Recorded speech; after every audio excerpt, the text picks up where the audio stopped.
呢一段經文引自詩篇69篇，耶穌償還咗佢冇搶奪過嘅嘢。跟到我嘛？聽住，十架為我哋償還咗。睇睇詩篇第5篇，我哋繼續睇詩篇。抱歉，羅馬書第5章。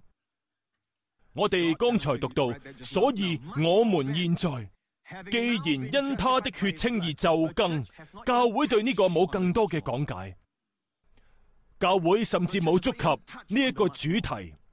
睇下嗰個婦人唔單止拿回佢嘅房子同土地，可能你7年後先至拿回自己嘅房子，呢一段期間有其他人入住，呢個房子會點樣呢？但而家佢有咗7年存下來嘅錢同埋利潤嚟進行佢需要嘅維修同埋翻新，仲剩下好多添。阿們，阿們，你唔愛上帝咩？所以你會發現呢一章入邊出現咗5次，喺羅馬書5章恩典嘅數字。羅馬書5章入邊有5次提到更，耶穌所做嘅事還有更多，而教會卻好少觸及呢一點。睇下，留意呢一度，我們現在既然因他的血稱義就更，你哋都靠着佢嘅血稱義嘛？講 Amen。如果係嘅話，聽住，就更要藉着他免受上帝的憤怒。呢個納克話俾你知，我哋唔會經歷大災難，因為呢7年被稱為上帝發怒的日子。睇下，因此被提必須喺大災難之前發生。呢個係咪好消息啊？係好消息啊！聖經稱之為有福的盼望。如果我哋要經歷佢，點會係有福的盼望呢？ Amen。但如果我哋唔需要經歷佢，呢個就係有福嘅希望。Amen。我哋會經歷生產嘅陣痛，但呢一切都只係開始。試諗下，如果大災難發生喺地球上，情況將會好可怕。聖經說嗰個災難係從世界誕生至今前所未見。你唔會想經歷嘅。聖經就係咁講，耶穌7年後會翻嚟，佢與佢嘅聖徒一齊翻嚟，我哋已經喺嗰度啦。讚美主，阿們。所以呢一度話，我哋更會得救，就更要藉着他免受上帝的憤怒。我們作仇敵的時候，尚且藉着上帝兒子的死與他復和。既然復和了，就更要因他的生得救了。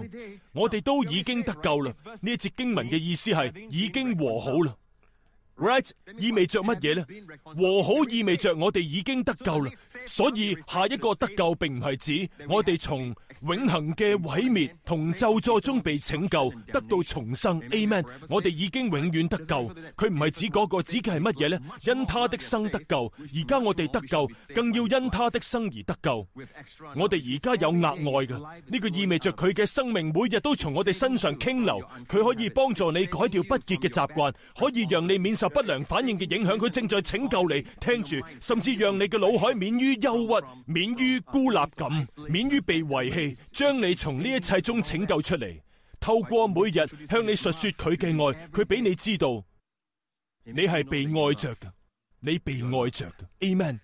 仲有你嘅身體，佢拯救咗你，你必須相信佢嘅生命拯救咗你嘅身體。所以聖經說，上帝係咁樣說話嘅，佢宣告嗰啲不存在嘅嘢，仿佛佢哋存在一樣，嗰樣嘢就會出現㗎啦。你有冇留意到耶穌從來都唔會宣告眼前嘅情況 ？All right。除非佢嘅門徒太愚昧，唔明白。佢話拉撒路正在瞓覺，我去叫醒佢。事實上拉撒路已經死咗。其中一個話佢瞓着咗就等佢瞓啦，懶惰唔想去。然後耶穌話拉撒路死咗。Right？ 耶穌吩咐嗰個手枯乾嘅人，佢嘅右手喐唔到。呢個係路加所講，路加係一名醫生，路加話係右手。耶穌說：伸出你嘅手，你唔會叫嗰啲手枯萎嘅人伸手出嚟，除非你正在使冇變為有，將來亦都係咁樣嘅。你明白嗎？ Amen。 耶穌叫嗰個38年內雙腳無力嘅人站起來，嗰個人就站咗起來。除非你睇到佢哋睇唔到嘅嘢，否則你係唔會咁講。你喺佢身上睇到供應，睇到上帝嘅國降臨，睇到佢周圍嘅供應，你睇到佢充滿健康同平安，然後佢使冇變為有。 Amen。 因此我哋已經得着上帝嘅國，我哋喺靈裏邊得着咗。當我哋宣告嘅時候，我哋所做嘅並唔係試圖創造一啲唔存在嘅嘢，我哋其實正在將屬靈領域嘅事物帶入物質世界。大家跟到我嗎？一旦你知道呢一點，你就唔會再孤單，因為無論你走到邊度，你都會睇到天使喺你身邊。All right， 唔好同佢哋說話，要同耶穌說話。All right， 你同天使說話，佢哋會離開。你與耶穌交談，你就會睇到耶穌。最好嘅係佢一直同你一齊。你喺看似缺乏嘅地方得到供應，佢哋俾咗耶穌5個餅同埋2條魚。呢個越嚟越精彩，嚟啊！俾咗耶穌5餅2魚，耶穌話：你有幾多餅？只有5個餅同2條魚。佢要餵飽5000人，再加上婦女同兒童，大概1萬人。OK， 佢問佢哋：你有幾多餅？5個餅2條魚，你知道嗎？佢攞咗5個餅，5個餅。仔細讀希臘文，講嘅係2條小魚，指嘅係小魚。2條小魚就好似沙丁魚一樣 ，right？ 2條小魚，佢將佢舉起來，佢做乜嘢？佢為小事感謝上帝，使小事變成大事。